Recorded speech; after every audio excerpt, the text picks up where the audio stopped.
so many years. Let me just say one thing about these fellas. I announced their names. All these cats out here doing this work here. All these camera guys and all these sound guys. Let's get an extra hand for them, huh?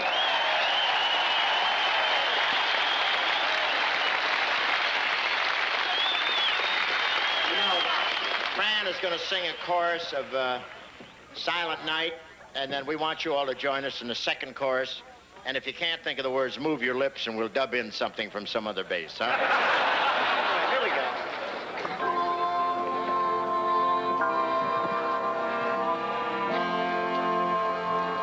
Silent night, holy night, all is calm, all is bright, round yon virgin, mother and child, holy infant soul, tender and mild, sleep in heavenly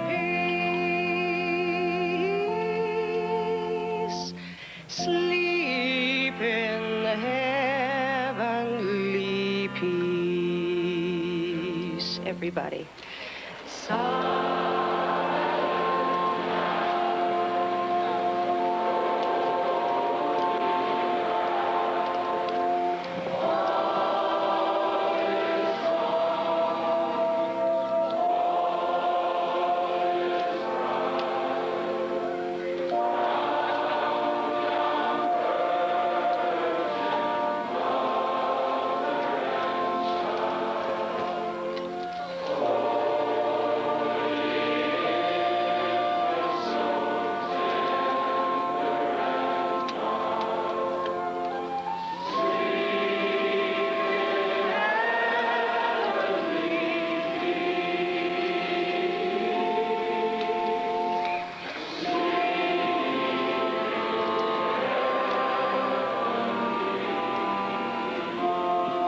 Have a great 73, and we'll all pray for peace. God bless you.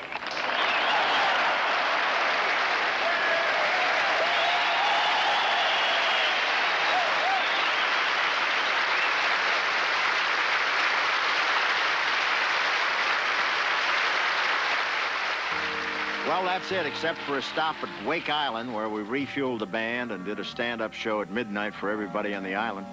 About 500 people jammed into the airport. Pretty good laughers for that hour. I hope I can be excused a little sentimentality as I look back over 22 of these Christmas trips and the millions of servicemen and women who responded to our efforts with warmth, enthusiasm, and affection. You know, these 22 years have been the most rewarding and fulfilling a performer could possibly wish for. Let's face it, all a teller of jokes really wants out of life is acceptance, applause, and laughs in the right places. Actually, my romance with the GI started way back in 1941 at Marshfield, California. And I still remember fondly that first soldier audience. I looked at them, they laughed at me, and it was love at first sight. And now here we are 32 years and 3 wars later, and we're still going steady. Over these past 3 decades, we've been around the world several times. We've gone from Thule, Greenland to Diego Garcia in the Indian Ocean, heard many languages and seen some strange customs. But that all seems to recede in the face of the grim reality of Vietnam. When we made our first trip to Vietnam in '64, we never dreamed we'd be making 8 more. We saw a lot of courageous fighting men from our country being baptized in guerrilla warfare, a very treacherous business. Yes, we saw mountains of men, guys who live with that murderous heat, who tasted the dust, or sloshed through the jungle mud in search of a cunning and resourceful enemy.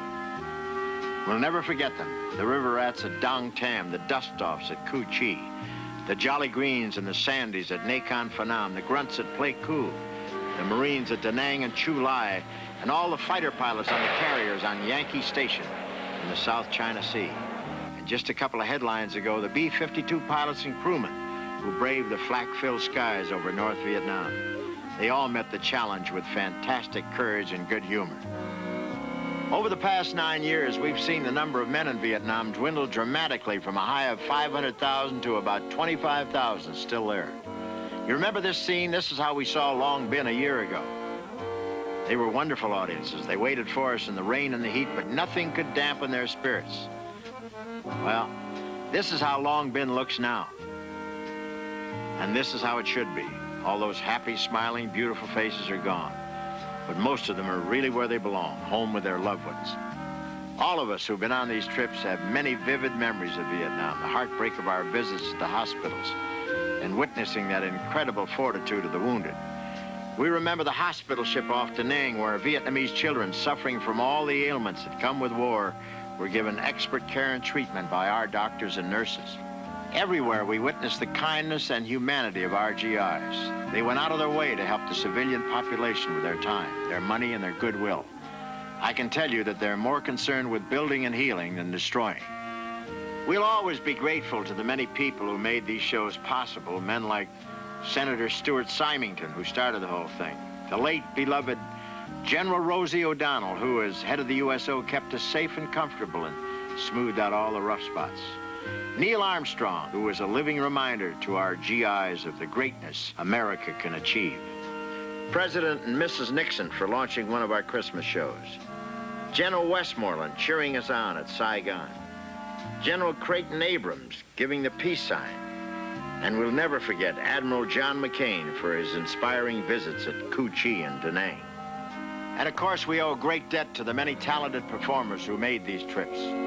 Jerry Colonna, who was with me from the start, Carol Baker, Janice Page, Phyllis Dillard, Raquel Welch, Ann Margaret, Joey Heatherton, Barbara McNair, the one and only John Bubbles, Jack Jones, Vic Damone, Connie Stevens, Jill St. John, Anita Bryant, Kay Stevens, Elaine Dunn, Johnny Bench, Jim Neighbors, Lola Falana, Vida Blue, Linda Bennett, Bobby Martin, Gloria Laurie, Fran Jeffries, Rosie Greer, Phil Crosby, Suzanne Charney, Teresa Graves, Jan Daly,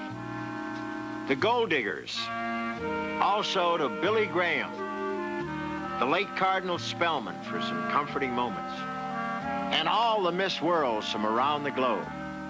And of course, the greatest band in the world, Les Brown and the Band of Renown.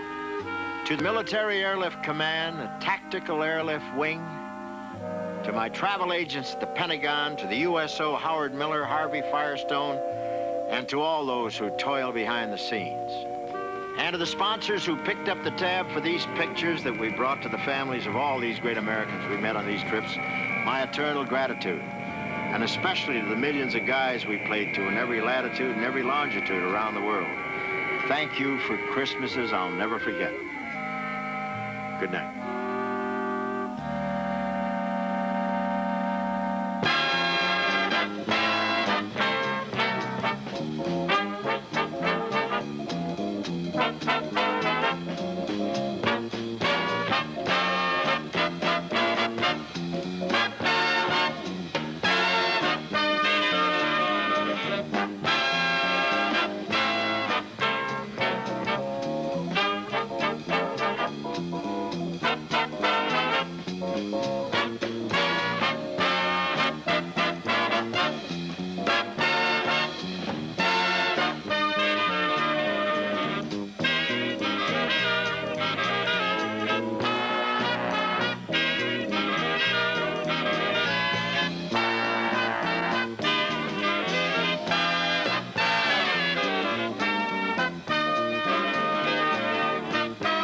Frank Barton, inviting you to stay tuned for the Perry Como special, Cole Porter in Paris, next over most of these NBC stations.